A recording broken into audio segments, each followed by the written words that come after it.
इस वीडियो को देखने वाले बहुत सारे लोगों के घर में ऑलरेडी लैपटॉप होगा, बहुत सारे घर में डेस्कटॉप पीसी होगा, बहुत सारे लोग सपना देख रहे होंगे कि बहुत जल्दी ही वो एक लैपटॉप खरीद लेंगे। तो आज इस वीडियो में मैं बताने वाला हूं कि आप जब भी अगला लैपटॉप खरीदो, कभी भी एक परफेक्ट लैपटॉप कैसे खरीदो।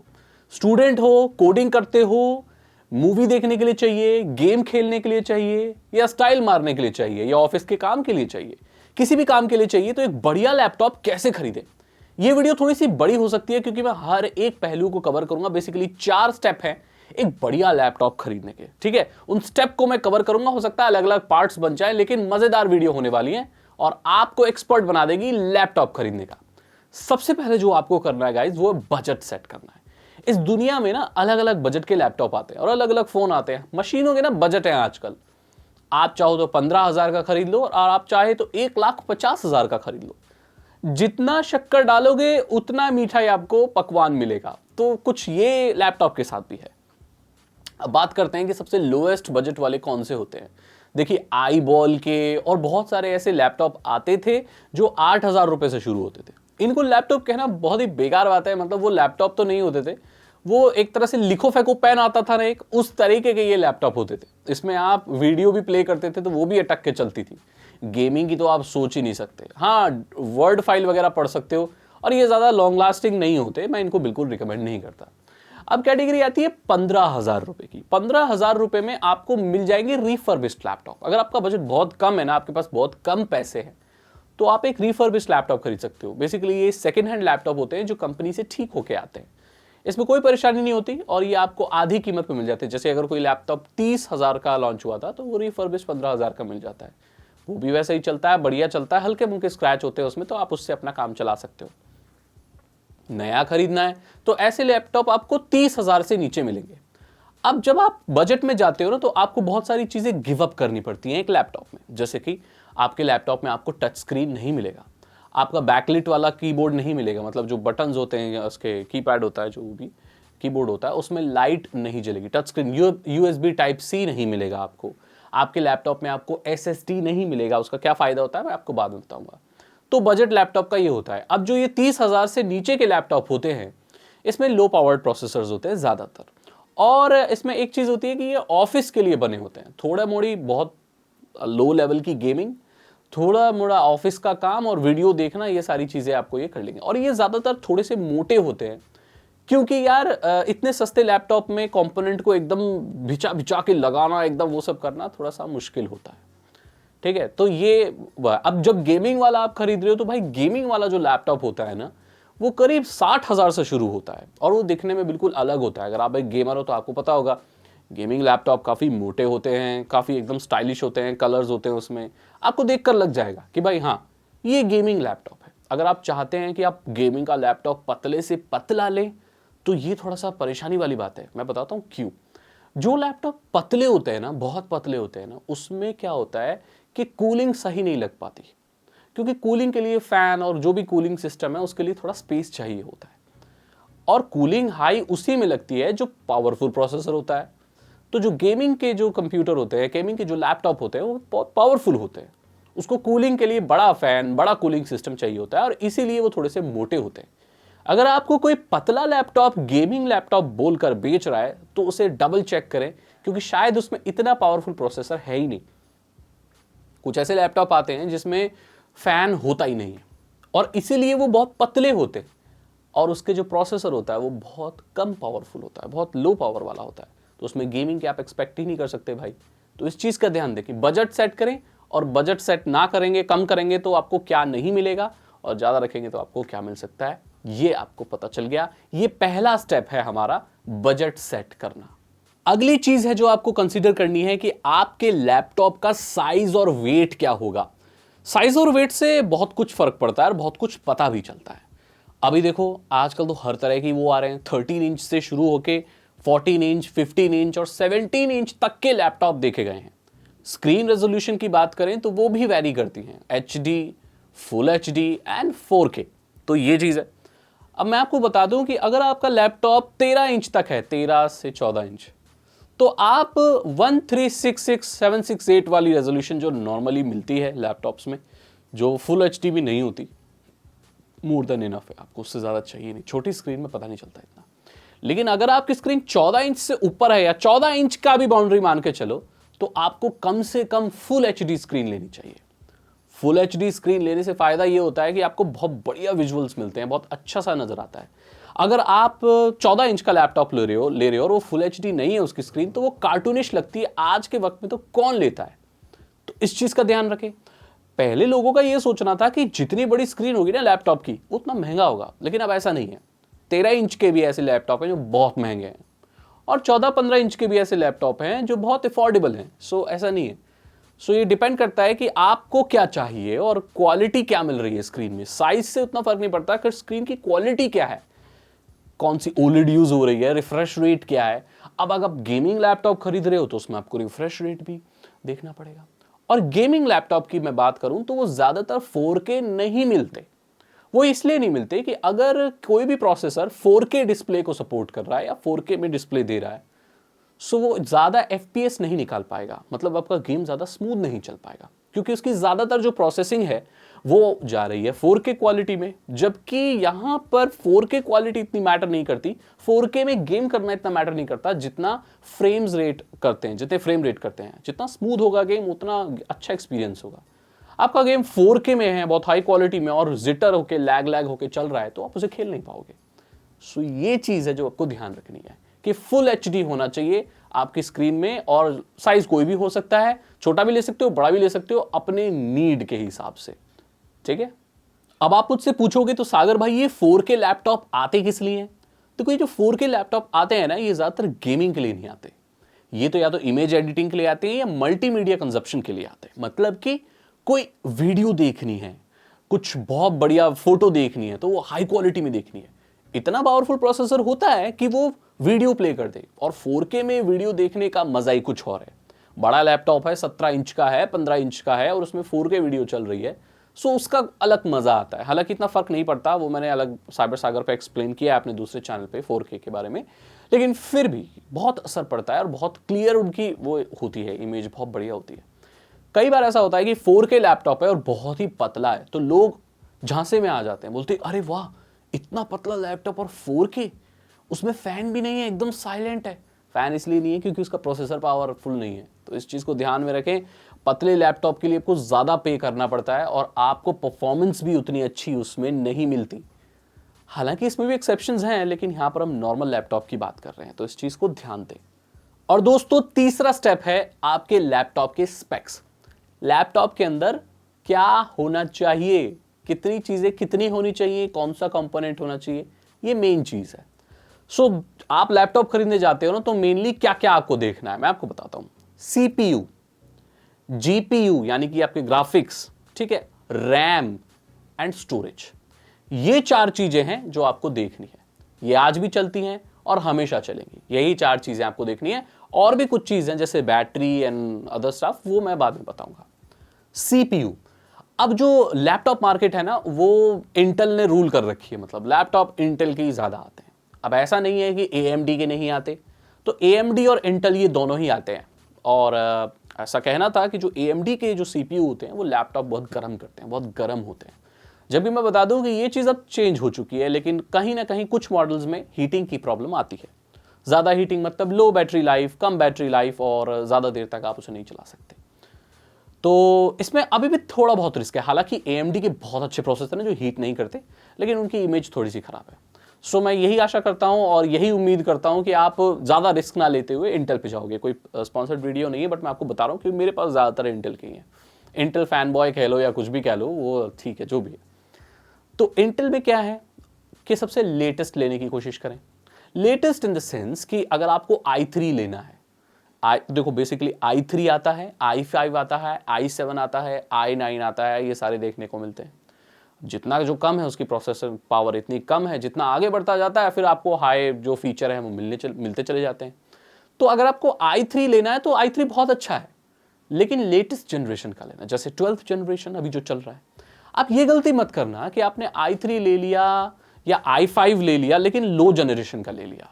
जैसे आपके पास 2 ऑप्शन है, या तो i3 है लेटेस्ट जनरेशन का, या तो i5 है थोड़े पुराने जनरेशन का। तो आप कौन से सेलेक्ट करोगे? आपको i3 लेटेस्ट जनरेशन का करना चाहिए, क्योंकि वो ज्यादा अच्छा होगा, ज्यादा पावरफुल होगा, ज्यादा पावर एफिशिएंट होगा। सो मेक श्योर कि आप लेटेस्ट प्रोसेसर लो, पुराना प्रोसेसर ना लो। और आप एक गूगल करना है आपको, आप किसी भी साल में खरीद रहे हो, क्योंकि ये वीडियो तो मेरी बहुत सालों साल रहने वाली है ना, जिस भी साल में खरीद रहे हो सर्च कर लेना कि लैपटॉप में लेटेस्ट जनरेशन कौन सा चल रहा है, और उसी का आपको प्रोसेसर जो भी ले लेना है। अब प्रोसेसर के भी अलग अलग वर्जन आते हैं, के वर्जन आता है, यू वर्जन आता है, वाई वर्जन आता है। बेसिकली जो यू वाला होता है वो लो पावर डिवाइसेस के लिए होता है।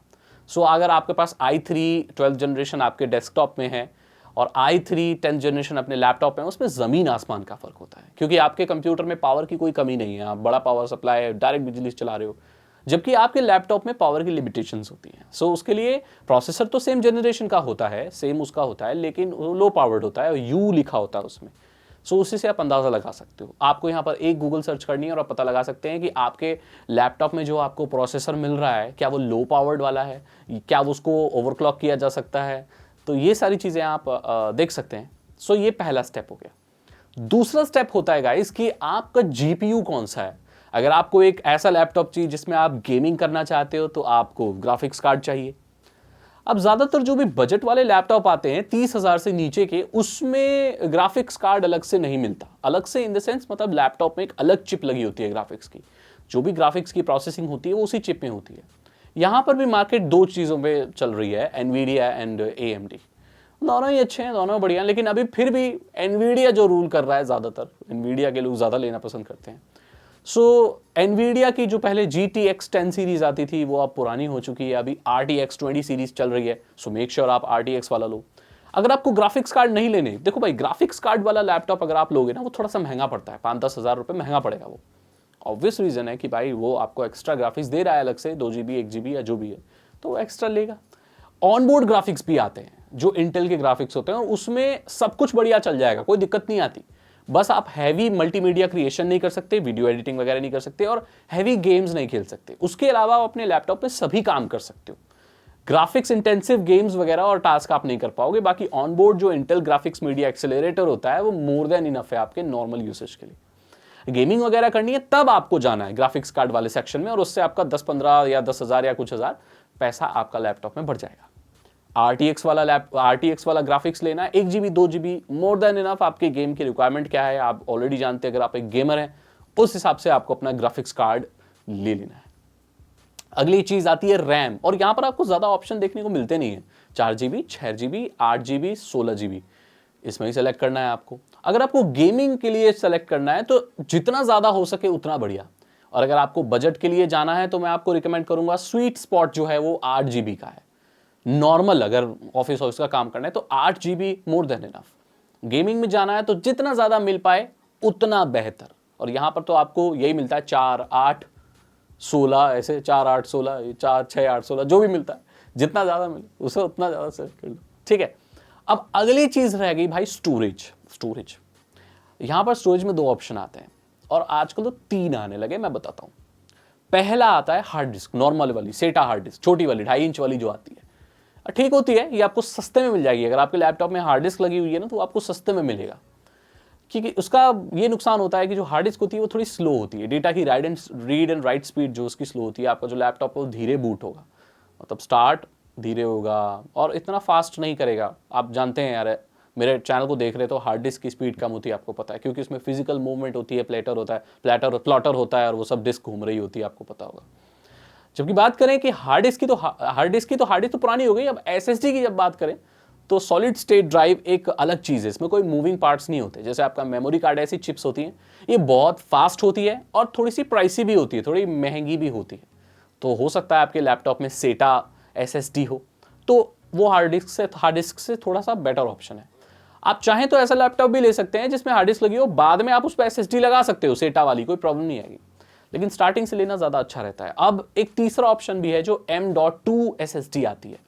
ये SSD बहुत फास्ट होती है, और ये एक तरह की चिप जैसी होती है, इतनी बड़ी, एक जैसे वीडियो गेम की कैसेटें नहीं आती थी पहले जब टीवी वाला खेलते थे, ऐसी चिप जैसी होती है जो लैपटॉप के मदरबोर्ड में लग जाती है, और वो बहुत छोटी होती है और बहुत ज़्यादा साइज में आती है और बहुत प्राइसी भी आती है। 1 TB की या 500 GB की भी चाहिए तो 5 6 7 8 हज़ार की आती है वो। अगर आपके लैपटॉप में पहले से M.2 वाली SSD लगी हुई है, सो दैट मीन्स वो बहुत फास्ट होने वाला है, उसके डेटा की रीड एंड राइट स्पीड बहुत अच्छी होने वाली है। अगर आपके लैपटॉप में नहीं भी है तो आप ले सकते हो सेटा वाली, लेकिन मेक श्योर कि उसमें उसके मदरबोर्ड में वो लगाने का स्लॉट हो। आपको ऐसा लैपटॉप लेना चाहिए जिसमें अपग्रेडेबिलिटी के चांसेस ज्यादा हो, मतलब रैम के लिए एक एक्स्ट्रा स्लॉट भी हो, ताकि आप फ्यूचर में एक और रैम खरीद के लगा सकें और रैम बढ़ा सकें। हार्ड डिस्क के लिए या कुछ किसी के लिए M.2 वाली एक पोर्ट होना चाहिए। तो अपग्रेडेबिलिटी को देखते हुए ऐसा लैपटॉप खरीदें जिसे आप आगे अपग्रेड कर सकें। बैटरी की बात करें तो बैटरी आपको अच्छी लेनी है, बैटरी लाइफ आपको पता चल जाएगी, वो बता देगा, या आप रिव्यू में भी देख सकते हैं या सर्च कर सकते हैं। जो बैटरी लाइफ है वो कम से कम 3 से 3.5 घंटे 2.5 घंटे इतनी होनी चाहिए, उससे कम है तो आजकल तो ज़्यादा ही मिल रही है, बैटरी में काफ़ी इंप्रूवमेंट हुई है, तो आप वो सेलेक्ट कर लेना भाई। अगर आपका प्रोसेसर जितना कम पावरफुल होगा ना उतनी ज़्यादा बैटरी देगा। अगर आपके पास लैपटॉप ऐसा है जिसमें फ़ैन ही नहीं है, जो बहुत लो पावर्ड है, तो बैटरी बहुत चलने वाली है आपकी। वो ऐसे लैपटॉप भी देखे हैं मैंने जिसमें आर्म प्रोसेसर है, ARM आर्म प्रोसेसर, जो बहुत लो पावर प्रोसेसर होते हैं, और उसकी बैटरी 5-5, 6-6, 7-7 घंटे चलती है लैपटॉप की। तो जितना कम पावरफुल है उतनी ज़्यादा बैटरी चलेगी। गेमिंग वालों की थोड़ी और चलती है, अगर ज़्यादा चलानी है तो फिर मोटी बैटरी होगी, जैसे आपको मैंने बताया। ये चीज़ आपको देखनी है। आपको एक और चीज़ देखनी है कि आपके लैपटॉप में वेबकैम अच्छा होना चाहिए। गाइस आजकल ऐसी धोखाधड़ी चल रही है ना कि लैपटॉप में ना वेबकैम बहुत लो क्वालिटी का आता है। महंगे से महंगा 1 लाख का लैपटॉप खरीद रहे हो और उसमें आपको 720p वाला HD वाला लैपटॉप वो वेबकैम मिलता है, बहुत ख़राब क्वालिटी होती है, एकदम ग्रेनी। देखो इसमें एक तो टेक्निकल डिफ़िकल्टी ये भी है कि भाई बेजल्स बहुत छोटे होते चले जा रहे हैं, उसमें एक बढ़िया वेबकैम देना नेक्स्ट टू इम्पॉसिबल है। बट फिर भी मेक श्योर कि आपका एक बढ़िया सा वेबकैम हो, है ना, वेबकैम अच्छा ही होना चाहिए। वाईफाई कार्ड की भी आप एक सुनिश्चित कर लें कि बढ़िया हो, मतलब लेटेस्ट वाईफाई 6 या जो भी वाईफाई लेटेस्ट स्टैंडर्ड चल रहा है वो कार्ड होना चाहिए। अगर आपके लैपटॉप में लेटेस्ट वाईफाई कार्ड नहीं है तो अगर आप 5G भी आ जाता है या आप 5G मॉडेम लगाते हो 5 गीगाहर्ट्ज वाला या 5 हर्ट्ज वाला या जो भी है, तो आपको सपोर्ट ही नहीं करेगा। अगर आपके पास 5G आ गया, उसको थ्रो कर रहे हो आप, या आपके पास डुअल बैंड राउटर है और आपके पास ब्रॉडबैंड है, फाइबर ऑप्टिक है, उसके वाईफाई को 5 वाले को वो सपोर्ट नहीं करेगा। तो मेक श्योर आपके पास लेटेस्ट वाईफाई कार्ड हो उसमें, ये बहुत इंपॉर्टेंट है। एक और चीज़ है, ऐसा भी सुनिश्चित करें कि आपके लैपटॉप में पहले से विंडोज इंस्टॉल्ड आनी चाहिए। भैया बाद में इंस्टॉल कर रहा है दुकान वाला, नो, पहले से इंस्टॉल्ड आनी चाहिए। और मैं ये क्यों बोल रहा हूं, देखो भाई ये जितने भी लैपटॉप बिकते हैं ना, इसके साथ विंडोज कईयों के साथ फ्री आती है, जेन्युइन विंडोज, क्रैक करने की जरूरत नहीं पड़ती। जिस लैपटॉप के साथ मेरा ये लैपटॉप रखा है ना, इसके साथ विंडोज डलकर आई थी, मुझे डालनी नहीं पड़ी विंडोज, वहीं से फैक्ट्री से मैंने बंद पेटी पैक लैपटॉप खोला, उसमें विंडोज डली हुई थी। इसका क्या मतलब है कि जो 15-20 हज़ार की या 6 हज़ार की जो भी विंडोज आती है वो फ्री है इसके साथ, जेन्युइन विंडोज। इसमें अब बोलोगे सागर भाई ये विंडोज कितनी चलेगी, ये तो करप्ट हो गई तो फिर से डालनी पड़ेगी, तो फिर तो क्रैक करना पड़ेगा। नहीं, इस लैपटॉप में मैं जब भी विंडोज डालूंगा, विंडोज 10 या विंडोज 11, वो ऑटोमेटिकली एक्टिवेट हो जाएगी अपने आप, क्योंकि मेरे को इस लैपटॉप के साथ उसका सब्सक्रिप्शन मिला है। इसके जो पार्ट्स है ना वो अपने आप आइडेंटिफाई कर लेंगे और अपने आप ही उस विंडोज को एक्टिवेट कर लेंगे। हाँ, ये चीज आपको तब देखनी है जब आपको चलानी है विंडोज। अगर आपको उबंटू चलाना है, लिनक्स चलाना, जैसे कि इस लैपटॉप में चल रहा है, तो आपको कोई ऑपरेटिंग सिस्टम की जरूरत नहीं है, वो तो आप फिर खुद ही इंस्टॉल कर सकते हो, राइट। बट अगर विंडोज चाहिए तो मेक श्योर वो पहले से इंस्टॉल्ड आए इसमें। तो गाइज ये था तीसरा स्टेप। चौथा स्टेप है लैपटॉप खरीदने का, ट्राई इन पर्सन। अब भाई देखो, जब तक किसी चीज को आप चला के नहीं देखोगे तब तक आप भाई कोई भी कितना बोल ले, आप फिर उसको कोई मतलब नहीं बनता ना, क्योंकि at the end of the day laptop आपको चलाना है, मुझे थोड़ी चलाना है। सो जाके आप दुकान पर, अगर लोकल दुकान से खरीद रहे हो तो आप फायदा उठाओ उस चीज का। लोकल दुकान में खरीदने का ये फायदा होता है कि आप लैपटॉप को चला के देख सकते हो। छोटी दुकानों पे अगर जाओगे तो वो ज्यादातर ऐसे करते हैं, हिचकिचाते हैं आपको दिखाने से, क्योंकि उनको लगता है दाग लग जाएगा ये लैपटॉप में। तो बड़ी दुकान पे जाएं, वहां पर आपके पास डेमो के लिए हर मॉडल का वो उनके पास रहता है, वो आपको दिखाएंगे, बॉडी भी देख सकते हो, वेट भी देख सकते हो, साइज भी देख सकते हो, कितना स्मूथ चल रहा है वो भी देख सकते हो। सो बहुत सारी चीजें आप देख सकते हो, और आप रिव्यू भी देख सकते हो, ऑनलाइन रिव्यू मिल जाएंगे जिन लोगों ने वो खरीदा है। तो सोच समझ के, परख के, इस्तेमाल करके, ये सारी चीजें देखकर कोई भी लैपटॉप आपको खरीदना चाहिए। मैं आशा करता हूं कि मैंने आपको बता दिया कि एक परफेक्ट लैपटॉप कैसे खरीदा जाता है, क्यों खरीदा जाता है? क्यों खरीदा जाता है? इस्तेमाल करने के लिए खरीदा जाता है। परफेक्ट इसलिए खरीदना है क्योंकि आपको वैल्यू फॉर मनी चाहिए, पैसा वेस्ट नहीं करना चाहते, आपको कोई ठग ना ले। अगर आपको ये वीडियो अच्छी लगी तो उसे लाइक करें, अपने दोस्तों के साथ शेयर करें। साइबर सिक्योरिटी और इथिकल हैकिंग में इंटरेस्ट है, अगर आप एक इथिकल हैकर बनना चाहते हैं तो डिस्क्रिप्शन चेक करें। 299 रुपीज़ के 3 इथिकल हैकिंग कोर्सेज हैं, आसान भाषा में आपको इथिकल हैकिंग सिखा देंगे। मैं मिलता हूं आपसे अगली वीडियो में। Thank you so much and good